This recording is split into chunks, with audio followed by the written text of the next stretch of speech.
దాదాపుగా చాలా vote bank నువ్వు చూసుకుంటే జగన్మోహన్ రెడ్డి గారు వాళ్ళ ఎమ్మెల్యేల గెలుపు ఓటమి 2000, 3000, 4000 ఓటు బ్యాంక్తోనే స్టాండర్డ్ అయింది తెలుసా.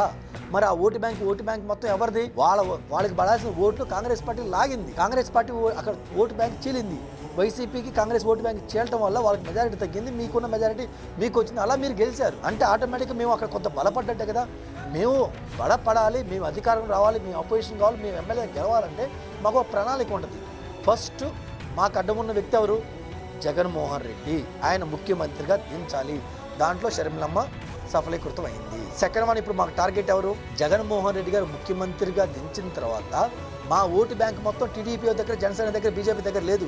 మా ఓటు బ్యాంక్ మొత్తం ఎవరి దగ్గర ఉంది? వైసీపీ దగ్గర. ఆ ఓటు బ్యాంక్ మేము లాక్కోవాలి. ఆ లాక్కునే పరంపరలో ఎవరు జీరో అవుతారు? జగన్మోహన్ రెడ్డి జీరో అవుతారు. ఇదంతా జరిగిన తర్వాత ఇప్పుడు గన్ను ఎవరు మేము పేల్చాలి? మేము చంద్రబాబు నాయుడు గారికో, జనసేనకో, లేదా బీజేపీకో, లేదా ఎన్డీఏ కూటమికో మేము గన్ను పెట్టి పేలుస్తాం.